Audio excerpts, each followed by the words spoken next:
बऱ्याच पालकांची स्वप्न असतात की मी माझ्या मुलीचं लग्न खूप मोठं करेन, पण तिचं स्वप्न होतं की मी आधी हिला अधिकारी बनवेन. मला फक्त माझी आई आहे, म्हणजे हे फक्त मला अजून सुद्धा मी आठवायचा प्रयत्न करते ना, मला हे हार्डली कधीतरी जाणवलंय. खूप हिंमत लागते, मान्य आहे मला, अगदी खूप स्ट्रगल्स करावे लागतात एक सिंगल पॅरेंटला, त्यात सिंगल मदरला. Being a women is very difficult in our society, I must say. तर IASच बनायचंय, हे सगळी स्वप्न खरी असतात, पण एक स्टार्क रियालिटी अशी होती की त्यामध्ये मी नापास सुद्धा होत होते. 2017ला मी दिल्लीसाठी घर सोडलं होतं माझ्या गावचं. तिने मला गावाकडे येऊ दिलेलं नाहीये. ती म्हणायची की तू या गावावर तेव्हाच येशील जेव्हा तू अधिकारी बनशील.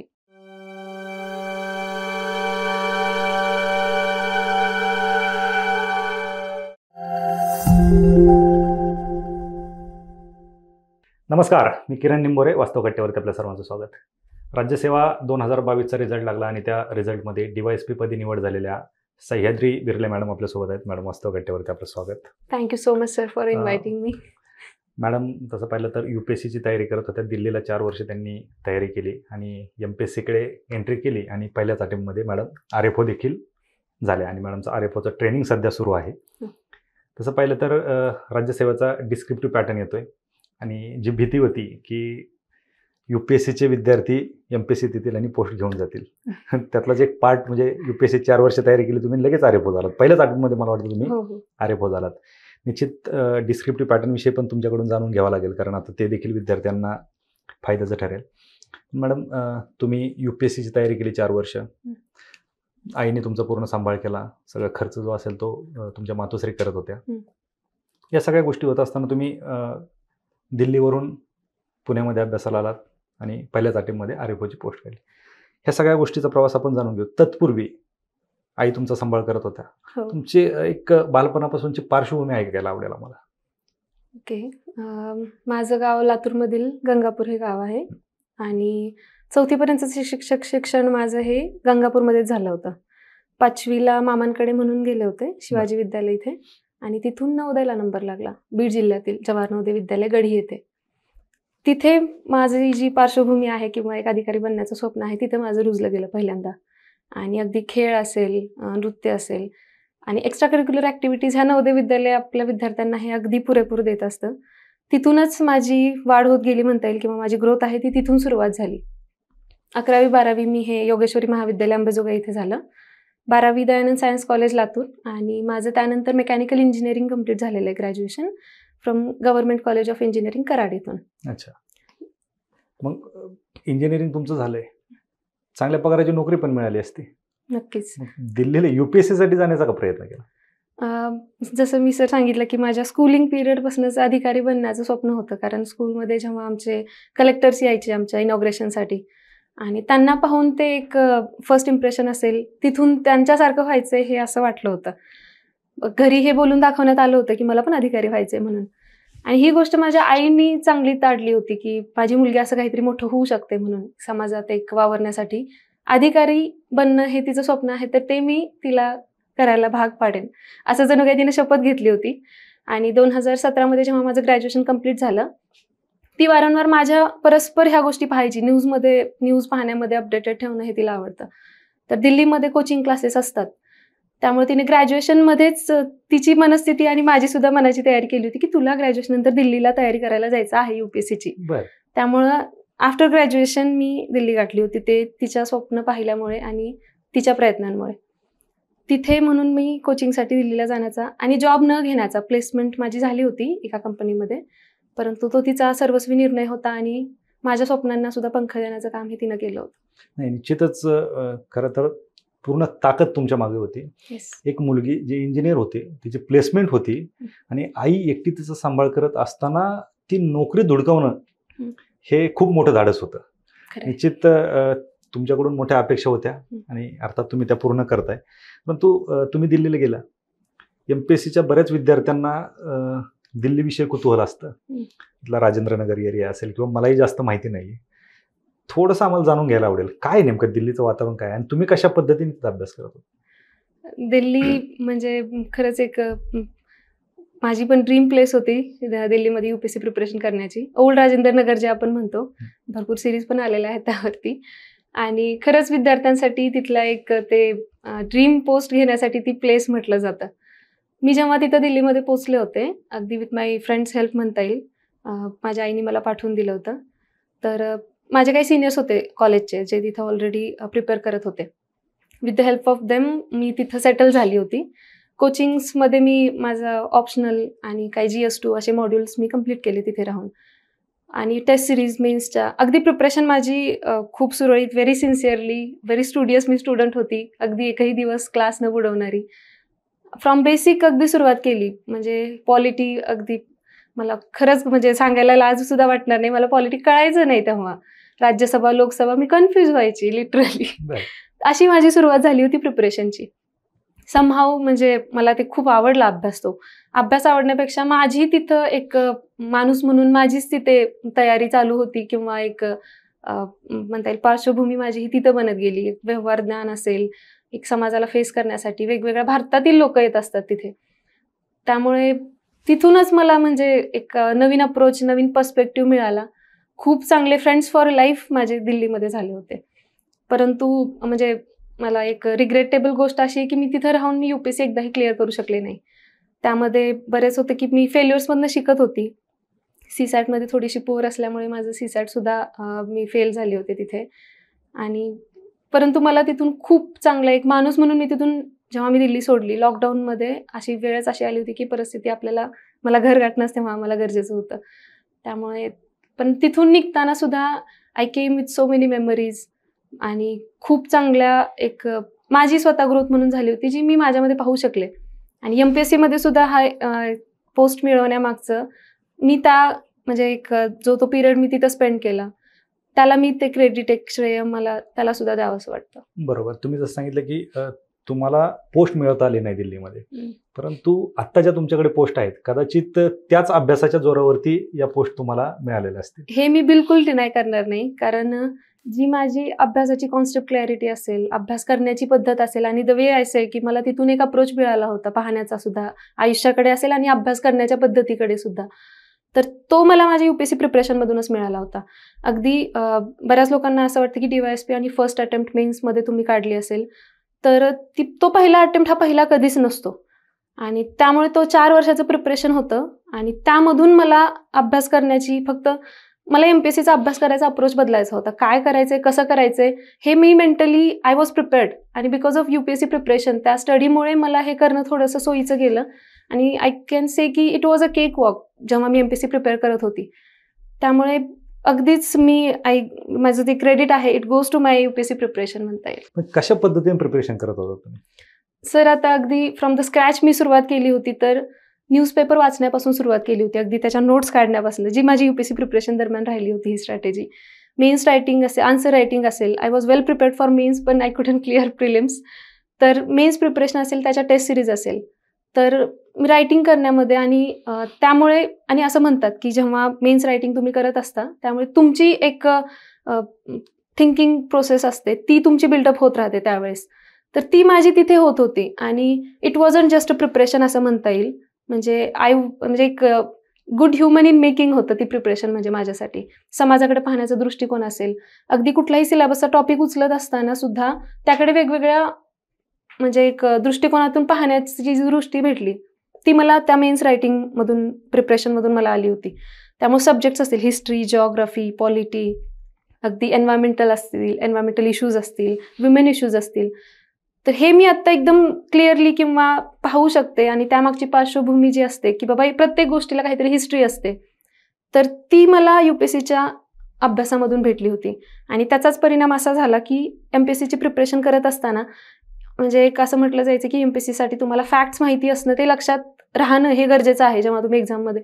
पण ते फॅक्ट्स माहिती असण्यापूर्वी त्यामागची पार्श्वभूमी काय असते ही मला UPSCच्या प्रिपरेशनमधून भेटली होती. अगदी आपण विमेन कॉन्फरन्स, वर्ल्ड कॉन्फरन्स हे वाचत असतो MPSCमध्ये, पण त्या का घडल्या होत्या हे मला UPSCच्या प्रिपरेशनमधनं कळालं होतं. त्यामुळे मला ते लिंकेज होतं, ते मला करता येत होतं. सो याची प्रिपरेशन करताना, MPSCचा अभ्यास करत असताना, मेन्ससाठी करत असताना मला त्या गोष्टी रिलेट करता येत होत्या.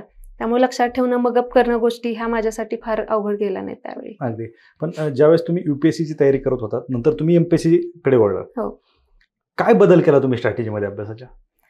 अभ्यासाची स्ट्रॅटेजी ही कम्प्लीट डिफरंट असते असं म्हणता येईल सर, नक्कीच. कारण आपला ऑब्जेक्टिव्ह पॅटर्न असतो. आणि पहिली एक्झाम मी दिली होती ती रेंज फॉरेस्ट ऑफिसरसाठी मेन्स प्रिपेअर करणार होती मी. बरोबर. तर त्यासाठी काही गोष्टी लक्षात ठेवणंच गरजेचं होतं. तर yes, it was a totally different strategy for MPSC examination, ज्यासाठी मला प्रिव्हियस इयर क्वेश्चन्स आणि सिलेबस हे माझ्यासाठी अगदी रेफरन्स आणि हे बार होते माझ्यासाठी, की त्यांच्या चौकटीच्या बाहेर मला जायचं नव्हतं. आणि जेव्हा मी UPSC प्रिपेअर करत होती तेव्हा सिलेबस किती महत्त्वाचा असतो, कारण असं म्हटलं जातं की जे काही above the earth, even inside the earth म्हणता येईल, आणि बिलो द सन आहेत आणि बियॉन्ड द सन आहे, हा सिलेबस असतो असं एक ऐकण्यात भेटतं आपल्याला. पण आपल्या सिलेबसमुळे ते अगदी चौकटीबद्ध आहे आणि असं काही नसतं. जे सिलेबसमध्ये दिलेलं आहे त्याच्याशी रिलेटेड प्रश्न असतात, त्याच्याशी रिलेटेड तुम्हाला अभ्यासायचं असतं. म्हणून ह्या गोष्टी क्लिअर होत्या माझ्यासाठी, की बाबा जरीही जास्त लोकांना मी गायडन्स न विचारता मी माझ्या RFOच्या मेन्ससाठी सिलेबस कॉपीज आणि प्रिव्हियस इयर क्वेश्चन्स आणि बऱ्याच गोष्टी ह्या सुखकर करून दिलेल्या आहेत काही पब्लिकेशन्सनी, जे मार्केटमध्ये पुस्तकं अवेलेबल आहेत. तर त्या मी खरेदी करून मी प्रिव्हियस इयर क्वेश्चन्स आधी पाहिले होते आणि त्यावरनं मला अंदाज येत गेला. फक्त विषय होता की मराठीमधून पहिल्यांदा अभ्यास करणार होते मी, कारण UPSCच्या प्रिपरेशनमुळं अगदी प्रश्न वाचताना सुद्धा इंग्लिशची एवढी सवय झाली होती, त्यामुळे मराठी वाचताना असं वाटलं होतं मला की थोडंसं अवघड जाऊ शकेल कदाचित. पण शेवटी आपली मातृभाषा आहे ती, त्यामुळे फारसं काही अवघड गेलं नव्हतं असं. ओके. मराठीचा तरी विषय असा काही वाटला नाही, पण हा अभ्यास करताना मी फक्त प्रिव्हियस इयर क्वेश्चन्स आणि सिलेबस याला धरूनच मी अभ्यासलाय हा, त्यामुळं ते म्हणता येईल. अभ्यासाकडे परत येऊयात आपण. पण मला एक गोष्ट तुम्ही ज्यावेळेस बोलत होता त्यावेळेस सारखी खुणवत होती की एक तर तुम्ही एकट्या, तुमच्या मातोश्री, आणि तुम्हाला घर सोडून एकतर मुलीला घरातून बाहेर पाठवणं म्हणजे त्या आईसाठी खूप धाडसाची गोष्ट असते. त्यात तुम्हाला त्यांनी दिल्लीला पाठवलं, तुम्ही तिथं अभ्यास केला, त्यानंतर तुम्ही RFO झालात. तर RFO म्हणजे जंगल असंच म्हणता येईल. परत तुम्ही 2 वर्षाच्या टूरवरती झाला. दोन्ही गोष्टी ज्यावेळेस तुम्हाला दिल्लीला पाठवायचं होतं त्यावेळेस मातोश्रींची काय भावना होती तुमच्या? सर, भावना म्हणजे ना, आता माझ्या आईनी 25 वर्ष शिवणकाम केलेलं आहे. अगदी सुट्ट्यांमध्ये जाऊन सुद्धा मी जेव्हा माझ्या नवोदय विद्यालयाला असताना मला 1 महिने 2 महिने सुट्ट्या असायच्या उन्हाळ्याच्या दिवाळीच्या, त्या दरम्यान जाऊन अगदी तिनं मला सुद्धा पिको फॉल करायला शिकवलेलं आहे आणि इव्हन अजून सुद्धा मी करते त्या गोष्टी. परंतु ती जी तिनं पुंजी जमवली होती ना, म्हणजे बऱ्याच पालकांची स्वप्न असतात की मी माझ्या मुलीचं लग्न खूप मोठं करेन, पण तिचं स्वप्न होतं की मी आधी हिला अधिकारी बनवेन. त्यामुळं मला दिल्लीला पाठवण्यामागं सुद्धा म्हणजे तिला खूप धाडस तिला लागलं असणार आहे आणि आय कॅनॉट इवन इमॅजिन की तिची मनस्थिती काय असेल तेव्हा. कारण मी फक्त इमॅजिनच करू शकते, पण ती कशी असणार आहे हे फक्त तीच सांगू शकते. की अगदी 4थीपासून, लहान असल्यापासून मी बाहेर राहिलेली आहे आणि बिकॉज की तिला ज्या गोष्टी करता आल्या नव्हत्या, म्हणजे हे सगळ्याच पालकांचं असतं, ज्या गोष्टी मला नाही करता आल्या त्या माझ्या मुलांना करता आल्या पाहिजेत. तर तिला असं वाटायचं की ज्या गोष्टी मला भेटल्या नाहीत ना त्या माझ्या मुलीला भेटल्या पाहिजेत. त्यामुळे अगदी तिनं मला कधीच कुठल्या अशा एक झोनमध्ये का चौकटीमध्ये कन्स्टंट केलेलं नाहीये. अगदी मी लहानपणापासून तिनं मला मुलांसारखं ठेवलं होतं. मुलांसारखं असं की माझं अगदी लहान केस होते, माझी इंजिनिअरिंग संपेपर्यंत बॉयकट राहिलेला आहे. तिला आणि प्रत्येक खेळामध्ये अगदी विशेष सांगायचं म्हणजे तू सगळ्या गोष्टीमध्ये भाग घ्यायचास, की खेळामध्ये असेल, कुठल्या ऑलिम्पिक एक्झाम्स असतील, स्पर्धा परीक्षा असतील स्कूलमध्ये, डान्स असेल, गायन असेल, तुला सगळ्यांमध्ये भाग घ्यायचा आहे बरं का. आणि तू म्हणजे घाबरत जाऊ नकोस, मी सगळीकडे आहे तुला. म्हणजे मला तिनं तो न्यूनगंड सुद्धा कधी दिला नाही. हा, ऑफकोर्स एक लहान असताना प्रत्येकाच्या मनामध्ये असतं की प्रत्येकाचे आई वडील येत असतात की मला फक्त माझी आई आहे. म्हणजे हे फक्त मला अजून सुद्धा मी आठवायचा प्रयत्न करते ना, मला हे हार्डली कधीतरी जाणवलंय की मला अशी कधी काहीतरी कमी मला भासतेय म्हणून. ती मला कधीच कमी न भासू दिल्यामुळे आणि म्हणजे माझं बालपण सुद्धा म्हणजे इट वॉज सो नॉर्मल की मला अशी कमी तिने भासू नव्हती दिली किंवा फक्त मी आहे आणि तू मुलगी आहेस. तर असं हे मला कधीच न जाणवू दिल्यामुळे ना, म्हणजे मी खूप मोठी स्वप्न म्हणजे मला पाहता आली म्हणता येईल आणि तिने मला ती पाहायला शिकवलं होतं. त्यामुळे दिल्लीला पाठवणं असेल, अगदी 2012मध्ये निर्भया केस झाली होती. 2017मध्ये मला जाण्याचा योग आला होता दिल्लीला फर्स्ट टाइम. तिच्या मनामध्ये धाकधूक होती, भीती सुद्धा होती, जी मला ती आत्ता बोलून दाखवते. पण असं वाटायचं की तिचा माझ्यावरती एवढा विश्वास होता ना सर, म्हणजे मला कधी कधी खूप प्राऊड फील होतं की म्हणजे आज जर तिची मान असं ती म्हणते की मला खूप अभिमान वाटतो जेव्हा तुमची मुलगी DYSP झाली आहे, असं तुम्हाला खूप छान वाटत असेल. तर मला त्यापेक्षा जास्त प्राऊड फील होतं की ती माझी आई आणि मी तिच्या पोटी जन्म घेतलाय. कारण हे प्रत्येकाला शक्य नसतं. बरोबर. जे माझे जवळचे माझे फ्रेंड्स पाहतात मला, त्यांनी माझा प्रवास पाहिलेला आहे. ते म्हणतात की खरंच तू खूप नशीबवान आहेस की तुझी आई अशी आहे. अगदी तिला ते कधीही न भेटलेले आहेत, परंतु जसं मी बोलते, जशी मी समाजात वावरते, हे तिचं प्रतिबिंब आहे, जी तिनं मला घडवलंय. त्यामुळे हे सगळं श्रेय तिचंच आहे सर. आणि खूप हिंमत लागते, मान्य आहे मला. अगदी खूप स्ट्रगल्स करावे लागतात एक सिंगल पॅरेंटला, त्यात सिंगल मदरला. Being a women is very difficult in our society, I must say. आणि हे सुद्धा आपण नाकारू नाही शकत. परंतु सगळ्याच गोष्टींना तिनं म्हणजे अगदी धुडकावून लावलेलं आहे. म्हणजे सोसायटल बर्डन असेल, प्रेशर असेल. आता माझी प्रिपरेशन जर्नी ही खूप मोठी राहिलेली आहे. 2017 पासून मी प्रिपेअर करत होते. अगदी पाहायला गेलं तर एक आपलं लग्नाचं वय म्हणता येईल, तर त्याचं सुद्धा तिनं मला कधी बर्डन नाही दिलेलं. आपण फोनवरती, I was just on a phone call. मी कधी तिच्याजवळ राहिलेली नाहीये प्रिपरेशनच्या काळामध्ये. परंतु समाज काय म्हणतोय, लोक अशी म्हणतात तुझ्या मागे, लग्न कधी करणार, कधी मुलगी तुझी पास होणार, ती तर दिल्लीला गेलीये. हे मी नंतर ऐकल्यात गोष्टी, त्या मी तिच्या तोंडून कधीच ऐकलेल्या नाहीयेत की लोक अशी म्हणतात आणि आता मला खूप त्रास होतोय, तर तू परत ये आणि आता तू करू नकोस अभ्यास, बास झाला जो जागा झाला. पण असं तिने मला कधीच नाही ऐकवलं. हा, पण या पलीकडे तिचं होतं की ठीक आहे, अभ्यासामध्ये म्हणजे परीक्षेमध्ये नापास होतायस ना, ठीक आहे, असू दे, तू नाराज नको हो, पण तू फक्त असं काही ते कर, 10 रुपये कमव, पण ते तुझे असू दे.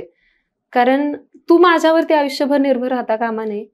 कारण ती तुझ्या पायावर उभं राहणं हे खूप गरजेचं आहे. अधिकारीच बनायचं होतं, IASच बनायचंय, हे सगळी स्वप्न खरी असतात. पण एक स्टार्क रियालिटी अशी होती की त्यामध्ये मी नापास सुद्धा होत होते. परंतु त्याला सुद्धा एक सपोर्ट करणं, ते एनकरेज करणं, मला अभ्यासामध्ये तू अभ्यास करू शकतेस आणि पास सुद्धा होऊ शकतेस, हे तिनं मला अगदी म्हणजे मला मोटिवेट क्षणोक्षणी केलेलं आहे, प्रत्येक दिवसाला केलेलं आहे. आणि ती ते कुठून आणायची करेज हे मला माहिती नाही. खरंच माहिती नाही. कारण इव्हन तिची मुलगी असून सुद्धा काही गोष्टी मला सांगता येत नाही, ते करेज कुठनं ती आणायची मला सांगण्याचं सुद्धा. कारण मी अगदी ढसाढसा रडायची जेव्हा रिझल्ट नाही यायचा. पण ते तिनं मला कधी दाखवलं सुद्धा नाही. आणि आय कॅन सी आत्ता मला वाटतं की चला कुठेतरी मला वाटतं की त्या रिझल्टमुळं तिला थोडासा तरी तो एक सुखकर किंवा तो एक क्षणाचा आनंद मी देते, ह्यामध्ये मला थोडासा आनंद होतोय. पण माझा हा प्रवासामध्ये अगदी तिचा सिंहाचा वाटा नाही, सगळाच वाटा तिचाच आहे. नक्कीच. कारण तुम्ही जे म्हटलं की त्या धाडस कुठून येत होतं त्यांच्याकडे, कारण त्या दोन्ही रोल त्याच करत होत्या. येस. आणि तुम्हाला ह्या गोष्टीची कधीच त्यांनी जाणीव होऊन दिली नाही. आणि ज्या गोष्टी तुम्ही सांगितल्या याच्यावरून खरं तर त्यांची तुलना किंवा त्यांची बरोबरी कुणाशी करू शकत नाहीत.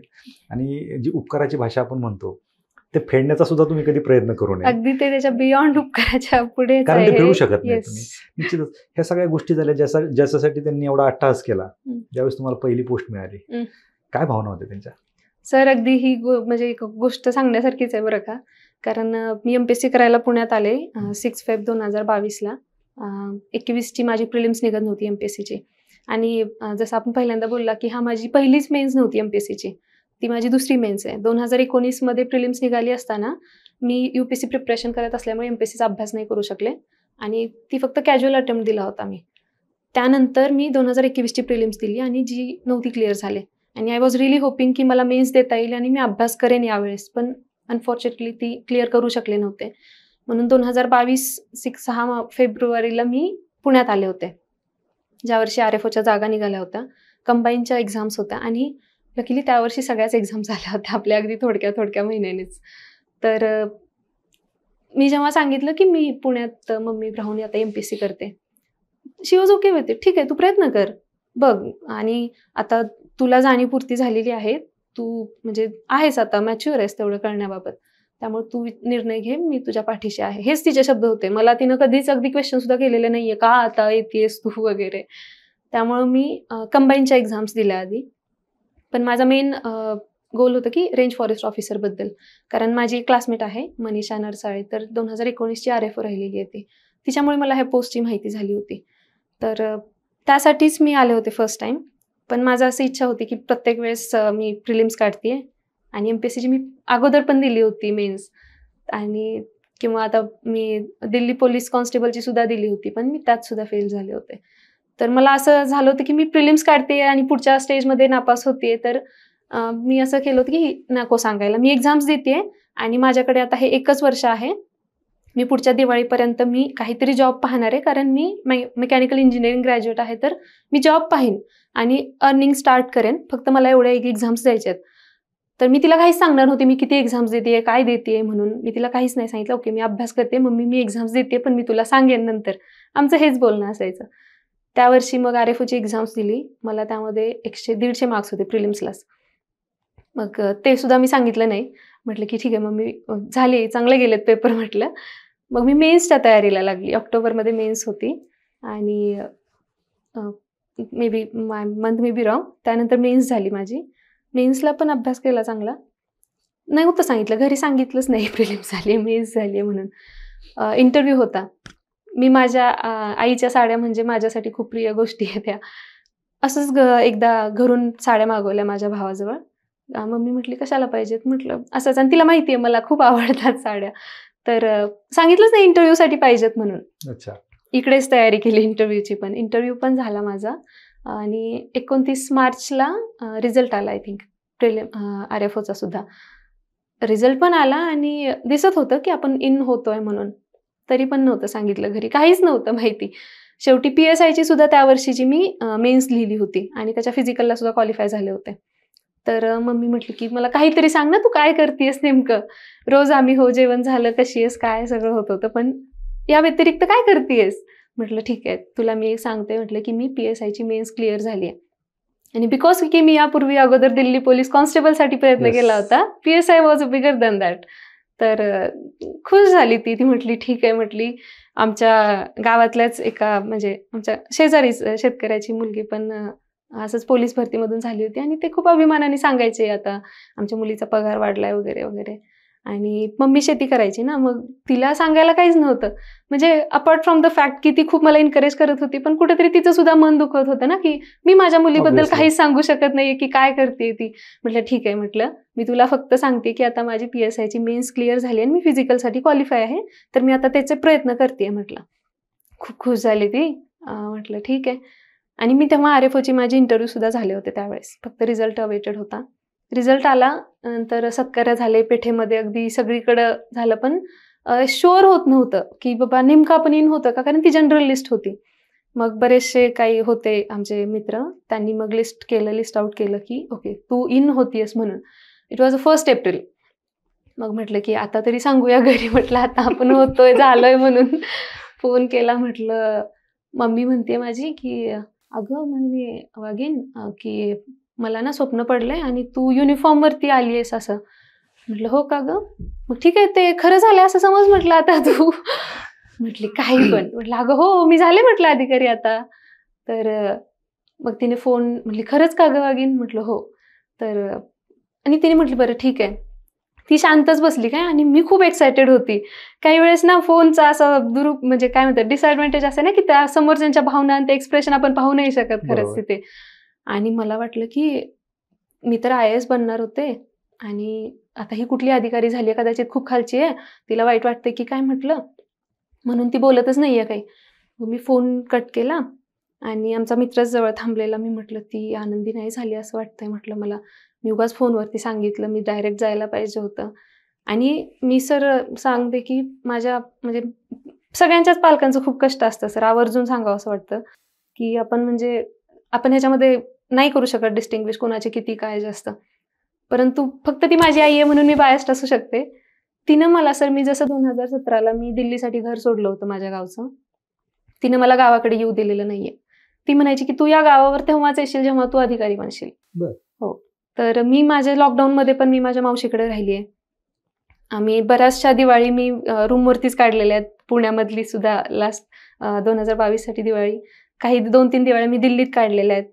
तर मी दिवाळीला सुद्धा घरी गेलेली नाहीये. फक्त लॉकडाऊनचाच पिरियड होता जो मावशीकडे जास्त काळ राहण्यात आला. ती मला भेटायला यायची, पण मी माझ्या गावच्या घरी, गंगापूरचे गाव आहे तिथे मी गेले नव्हते. तो तिचा दृढ निश्चयच होता की तू अधिकारी बनवूनच यायचं म्हणून. आणि ते 1 एप्रिल असल्यामुळे तिला कदाचित एप्रिल फुल वाटलं की काय असं वाटलं मला. आणि मी परत फोन केला, म्हटलं काय गं, म्हटलं तू आनंदी नाही झाली म्हटलं न्यूज ऐकून. ती म्हणली अगं मी सूर्याला अर्थ देत होते आणि मी रडत थांबली, म्हटली मी त्याचं खूप शत म्हणजे अगदी त्याला थँक्यू म्हणत थांबलीये की, म्हणजे ती बसलीच होती जागीच. आणि खूपच मला असं वाटलं की मी तिथं जाऊन कदाचित हे पाहू शकले असते, ते अनुभव केला असतं. आणि मला वाटलं की खरंच ती म्हणते, अशी कशी मी दुःखी होईन म्हटली, तुझी न्यूज ऐकून, तू वेडी आहेस का? आणि मी 3-4 एप्रिलला मग घरी गेले पहिल्यांदा. अगदी आमच्या गावामध्ये अगदी लातूरचं वनप्रमाण तुम्हाला माहिती असल्यामुळे ही पोस्ट कोणाला फारशी माहिती नव्हती. पण ही युनिफॉर्मची पोस्ट आहे, त्याच्यामध्ये मला बॅरे मिळते आणि असं तिनं जे स्वप्न पाहिलं होतं, ते मला तिला पाहिल्यानंतर तिचा आनंद पाहण्यासारखा होता. कारण ती मला अगदी कॉन्स्टेबल, PSI आणि मिळेल त्या एक्झाम्स तू दे, कुठलीही पास हो, मला तुझा अभिमानच आहे आणि मला तुझ्यावर खूप विश्वास आहे. आणि त्यानंतर ही जी पहिली गॅझेटेड पोस्ट भेटली होती, तिचा आनंद म्हणजे मला पाहून वाटलं की कुठेतरी मी तिचं एक ते सुखकर केलंय तिचं आयुष्य एका क्षणासाठी थोड्याशा त्या. तर तो आनंद माझा अगदी पाहण्यासारखा होता तिला. तो एक RFOचा रिझल्ट म्हणता येईल, जो मी तिला झाल्यानंतरच सांगितला. ओके. हे वाघीण काय प्रकार? अरे हो सर. सर ती आता मला ती माझ्या नावाने, सह्याद्री नावाने, अजून तिनं हाक मारली की नाही मला माहित नाही. ती मला वाघीणच म्हणते. ते माझं तिनं जन्मल्यापासून अगदी तिला बिलकुल म्हणजे अगदी मी माझ्या फ्रेंड्समध्ये असेन, उद्या मी कदाचित माझ्या ऑफिसमध्ये असेन, माझ्या कलिगसोबत असेल, तिला कसलीही लाज वाटणार नाही. ती मला वाघीण म्हणूनच हाक मारते. कारण ती म्हणते की तू माझी वाघीणच आहेस. जी की ती स्वतः वाघीण आहे, जिनं मला जन्म दिलेला आहे. पण ते माझं निकनेम आहे ते. त्या खऱ्या वाघीण आहेत. अगदी म्हणजे असंच म्हणता येईल, मी त्या वाघिणीची मुलगी आहे खरं तर. तिनं मला असं वाघीण म्हणून तिने मला पुढे म्हणजे ढकललेलं प्रत्येक गोष्ट अचीव करण्यासाठी. पण म्हणत निश्चित त्यांचे संस्कार जे आहेत आणि त्यांचा जो तुमच्यावरचा विश्वास आहे, भविष्यामध्ये तुम्हाला खरंच पोलीस खात्यामध्ये काम करताना निश्चित फायद्याचा ठरणार आहे. खरं तर अशी आई प्रत्येकाला भेटो. आई ही आईच असते, परंतु एक मुलगी आणि आई मुलीच्या बाबतीत खूप सेन्सिटिव्ह असते.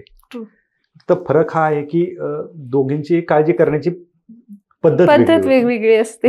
एका आईला वाटतं की नाही, माझी मुलगी माझ्यापाशीच असली पाहिजे, बाहेर गेले तर तिला काही होईल याची भीती असते. आणि एक तुमची आई होती की नाही, माझ्या मुलीने काहीतरी केलं पाहिजे, म्हणून त्यांनी तुम्हाला घरी येऊन दिलं नाही. म्हणून घर सोडणं पण महत्वाचं होतं तेव्हा. आणि कदाचित तुम्हाला जर त्यांनी घरीच बसून ठेवलं असतं, नाही माझी मुलगी आहे, एकतर मी एकटी सांभाळ करते, आणि हा जर विचार करून त्यांनी घरी तुम्हाला ठेवलं असतं, कदाचित आज तुमचं लग्न झालं असतं आणि तुम्ही वेगळ्या ठिकाणी असता. अगदी निश्चितच. खरं तर हे पाहताना माझे सुद्धा डोळे भरून आले होते ऐकताना तुमच्या सगळ्या गोष्टी. ज्यावेळेस तुम्ही अभ्यास करत होता, तुम्ही पुण्याला आलात, अभ्यास करत होता, तुम्ही दिल्ली हे पाहिले आणि पुणे हे पाहिले, दोन्ही स्पर्धा परीक्षेच्या पंढरी आहेत. काय सांगाल तुम्ही की एकंदरीत तुम्ही 1 वर्षामध्ये तुम्हाला पोस्ट मिळेल RFO असं म्हणता येईल आपल्याला. विद्यार्थी भरपूर अभ्यास करतात, प्रत्येकाला पोस्ट मिळवायची असते, तुम्हाला घरून पाठिंबा होता, तसंच इतरांनाही पाठिंबा असतो, काहींना नसतो. काय सांगाल तुम्ही की किती वर्ष खरं तर या क्षेत्रात दिले पाहिजेत, किंवा काय आम्ही नेहमी म्हणत असतो प्लॅन B असला पाहिजे. तुम्ही मेकॅनिकल इंजिनियर होतात, जर तुम्हाला पोस्ट, आता तुम्ही दिल्लीला होतात, दिल्लीला असताना कदाचित तुमच्या देखील मनात विचार आला असेल, अरे आपण 4 वर्ष झाला अभ्यास करतोय, पोस्ट नाहीये. काय भावना होत्या तुमच्या आणि काय सांगाल तुम्ही विद्यार्थ्यांना? सर अगदी मला ही गोष्ट म्हणजे अगदी प्रकर्षानं मला जाणवत होती माझ्या प्रिपरेशनच्या मागच्या काही 2 वर्षामध्ये, की कदाचित मी जर दुसरी फील्ड कुठली चूज केली असती किंवा मी जर अर्निंग करत असते, तर ह्या एक्झाम्स मला काढायला एवढा स्ट्रेस नसता आला, किंवा मी फक्त एक्झाम म्हणून पाहिलं असतं आणि अभ्यास केला असता परीक्षेसारखाच, परीक्षेसाठी जसा करतोय. परीक्षेला एखाद्या फील्डला अगदी आयुष्य बनवून त्यासाठी प्रयत्न करत राहणं, हे म्हणजे आपल्याला कुठेतरी मागं खेचतं. कारण त्याच्यामध्ये जेव्हा फेल्युअर येतं ना, ते आपण कॅरी नाही करू शकत, किंवा ते फेस करणं, ते ॲक्सेप्ट करणं सुद्धा हे खूप अवघड जातं बऱ्याच वेळेस. तर मला सुद्धा असं वाटतं, प्रिपरेशनसाठी मी 2017 पासून 2022 पर्यंत जे मी इन्व्हेस्ट केले होते, तर कदाचित मी जर माझे मास्टर्स केलं असतं, किंवा बाय द टाइम मी एखादी मला आवडीची फील्ड चूज केली असती, मास्टर्स केलं असतं कदाचित, तर माझ्या अजून अपॉर्च्युनिटीज ह्या ब्रॉड झाल्या असत्या आणि मला चांगल्या संधीसुद्धा मिळाल्या असत्या. पण मला वाटतं की मी हा विचार करायला पाहिजे होता, कदाचित दुसऱ्या फील्डसुद्धा आहेत चांगल्या, ज्यामध्ये मी माझा ठसा उमटवू शकते. फक्त मी एक्झामलाच आणि परतीचे दोर असं कापून ठेवलेत आणि मी फक्त आता पुढेच जाऊ शकते आणि हे नाही तर तेच करावं लागणार आहे मला. ह्यामुळं फेल्युअरचं ॲक्सेप्टन्स हे खूप आपल्याला अवघड जातं. त्यामुळं मला विद्यार्थ्यांना असं सांगावंसं वाटतं की MPSCची एक्झाम असेल किंवा फक्त UPSCची एक्झाम असेल, तर आपलं ग्रॅज्युएशन असेल, इव्हन आफ्टर ग्रॅज्युएशन तुम्ही तुमच्या आवडीची फील्ड चूज करू शकता. जसं की आफ्टर ग्रॅज्युएशन आपण लॉ करू शकतो, MBA करू शकतो आणि त्यानंतर सुद्धा भरपूर गोष्टी आहेत करायला. तर त्यासुद्धा आपण संध्या बघितल्या पाहिजेत, कारण आपल्याला बऱ्याच गोष्टीची ही माहिती नसते आणि तो नॉलेज गॅप असतो. त्यामुळं खूप चांगल्या फील्ड्स अवेलेबल असताना आपण फक्त एक MPSC की MPSC, UPSC की UPSC पाहतोय, हे मला कुठंतरी आता चुकीचं वाटतंय. कारण सर म्हणजे मी जे जाणवलं किंवा मी जे रिअलाईज केलंय की मला खरंच ह्या माहितीचा अभाव होताच, की माहितीचा अभाव म्हणण्यापेक्षा मी ती माझा एक्सप्लोर नाही केला तो चान्स. मी कदाचित आतापर्यंत लॉ करू शकले असते खूप चांगला, आणि बिकॉज ऑफ आपल्या स्पर्धा परीक्षेच्या अभ्यासामुळे त्यांच्या ज्या एंट्रन्स असतं ते काढणं क्वाईट इझियर, आणि खूप चांगल्या कॉलेजमधनं लॉ केलं असतं किंवा इकॉनॉमिक्स केलं असतं.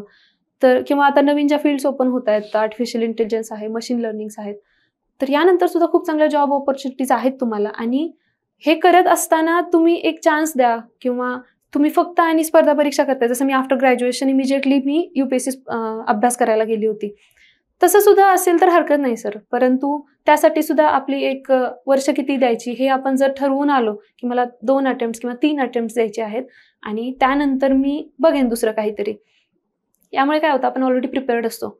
इव्हन इफ त्यामध्ये फर्स्ट 2 अटेम्प्टमध्ये पास झालं तर नथिंग लाईक दॅट, म्हणजे चेरी ऑन द टॉपच आहे ते. परंतु जर 3 वर्षात सुद्धा आपण जर नाही करू शकलो तर आपल्याला त्याचं एक गिल्ट नाही राहणार की मी एवढी इन्व्हेस्ट केली आणि तरी पण नाही झालं आणि मी आता काय करू.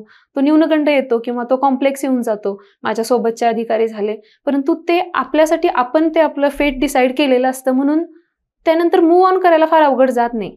म्हणून एक मिनिमम वर्ष ही आपणच ठरवून दिली पाहिजेत ह्या स्पर्धा परीक्षेसाठी. कारण फक्त अधिकारी बनूनच तुम्ही खूप समाजामध्ये चांगलं करू शकाल, आणि असं जर काही असेल तर मला वाटतं की तुम्ही खरंच दुसऱ्या फील्ड्स बघितल्या पाहिजेत. बरोबर. म्हणजे अधिकारी बनणंच हे सर्वस्व नाहीये, सर्वस्वही नाही, आणि आयुष्यही सुद्धा ही परीक्षा म्हणजे आयुष्य नाहीये. बरोबर.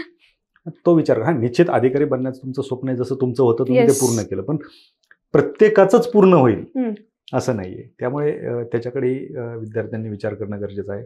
निश्चितच खरं तर तुमचा प्रवास खरंच प्रेरणादायी ठरेल, कारण तुमच्या प्रवासामध्ये जेवढे कष्ट तुम्ही घेतलेत त्याहीपेक्षा कष्ट तुमच्या मागे तुमच्या मातेने घेतलेले. अगदी.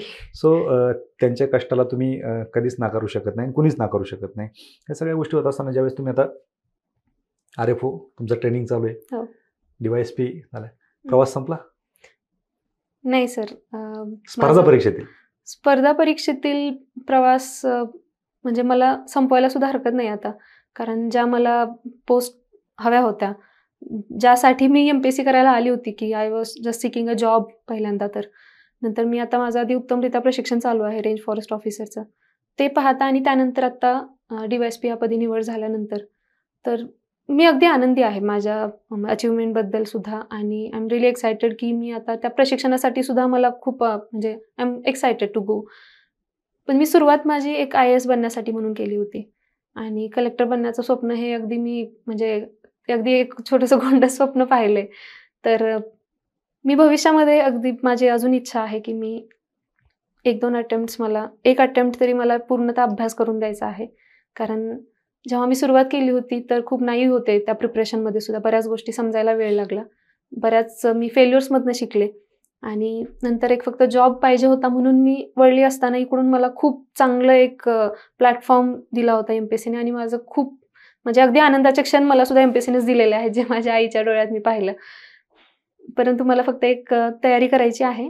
परंतु येस, म्हणजे लेट्स सी कसं आयुष्य जाते. I am not pre decided, किंवा मी अजून डिसाईड केलेलं नाही आहे याबद्दल, कारण मला माझं एक पोलीस उपाधीक्षक म्हणून सुद्धा काम करायला मला खूप आवडेल, आणि आपल्याच महाराष्ट्रात राहून जर मला आपल्याच लोकांसाठी मला सर्व्हिस देता येत असेल तर नथिंग लाईक दॅट. आणि हे प्रत्येकाचं स्वप्न असतं. इव्हन सर IAS झाल्यानंतर सुद्धा आपलं होम केडर मिळणं हे सुद्धा खूप लोकांचं तीच ड्रीम असतं पाहणं. बरोबर, नक्कीच. आणि वाघिणीला वर्दी शोभून दिसेलच. Thank you so much. निश्चितच हे सगळ्या गोष्टी झाल्या.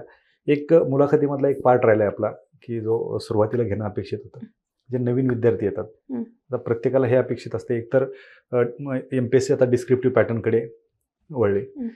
तुम्ही UPSCची तयारी केलेली आहे, म्हणजे डिस्क्रिप्टिव्हचा तुम्ही अभ्यास केला आहे, आणि MPSCचा इकडे ऑब्जेक्टिव्हचा देखील अभ्यास केलेला आहे. आता नवीन विद्यार्थी ज्या अभ्यासाला सुरुवात करतील मुलाखती शेवटी काय सांगाल तुम्ही, कशा पद्धतीने नवीन विद्यार्थ्यांनी आता अभ्यासाला सुरुवात केली पाहिजे, किंवा जे विद्यार्थी अभ्यास करतायत त्यांनी कशा पद्धतीने चेंजेस केले पाहिजे? अगदी सर, दोन्ही परीक्षेचे मी पॅटर्न पाहिलेले आहेत म्हणून मी यावर बोलू शकते की सिलेबस ही अगदी आपला सिमिलरच आहे, UPSCच्या सिलेबस सारखाच आहे. जे नवीन विद्यार्थी करणार आहेत, कारण मी ज्या चुका केल्या होत्या माझ्या अर्ली पिरियडमध्ये प्रिपरेशनच्या, तर त्या कदाचित तुम्ही माझ्या चुकांमधूनच शिकाल असं मुलांनी शिकावं अशी माझी एक अपेक्षा आहे.